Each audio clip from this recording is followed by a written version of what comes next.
A 4-3 shootout win for the Warriors tonight over the Swift Current Broncos. Again, Moose Jaw staying even now with the Red Deer Rebels tied for the eighth and final playoff spot in the Eastern Conference. Downstairs, Mangry Coaches Show with assistant coach Curtis Perverzov. Curtis, your thoughts on this one? Slow start. Do you feel your team got better and battled more as the game went on? Yeah, I thought that was a big struggle for our group in the first period. I just thought we were slow, whether it was races up the ice or races back down the ice.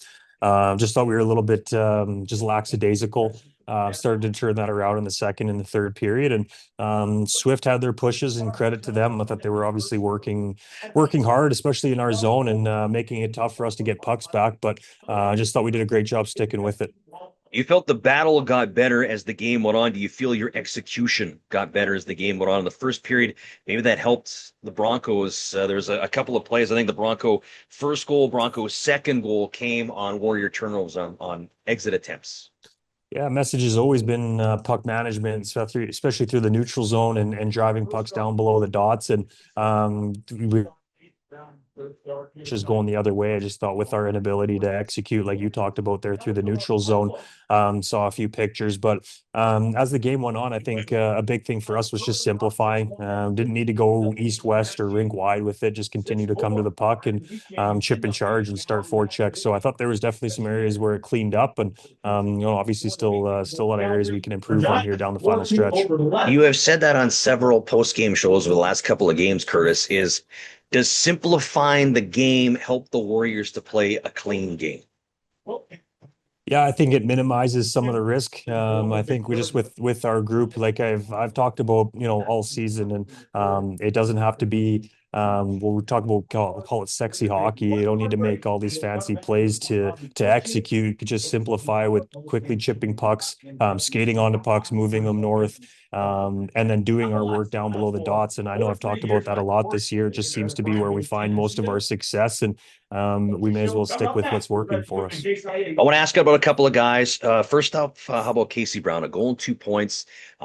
Gets the shorthanded goal. Where have you seen Casey be such an effective penalty killer? He and Ethan Semeniuk as well in the second period on that 4-minute power play for the Broncos late, generating more offense than the Broncos did on those opportunities. Where does Casey Brown find the juice to be such a solid penalty killer?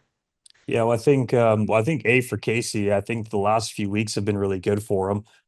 He's had a lot of opportunities. He's generating offense for us, which is important.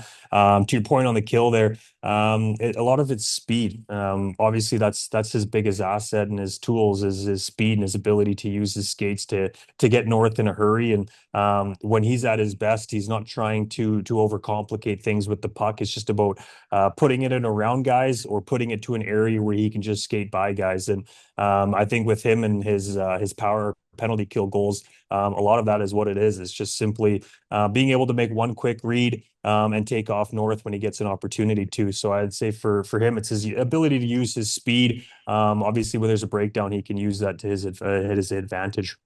For me, I thought that 16-year-old Colt Carter was probably the most noticeable Moose Jaw Warrior for the majority of this hockey game. Talk about Colt, and how do you feel that he has grown on the defensive side of his game? Because in my discussions with Colt, he feels, and I agree, that that's the side of his game that he maybe doesn't get the credit he deserves. Yeah, I think on the defending side, with any young 16-year-old defenseman, whether you're a big body or whether you're a small body, a lot of it is putting yourself in good positions to defend.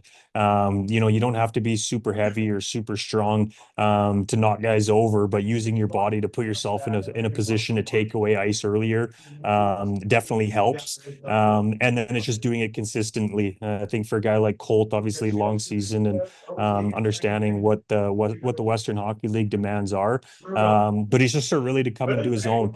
He's obviously got all the skill in the world to be able to make plays and create plays. He's got great vision. Everything on the offensive side of the puck, he does a really good job with. For him, it's about putting himself in a good spot defensively to get pucks back, and then obviously use his skill going north. Angry Coaches Show, the assistant coach Curtis Perverzov. Congratulations on the battle win tonight, Curtis. Good luck Friday. Big test against the East Division leading Prince Albert Raiders. Can't wait. Thanks, James.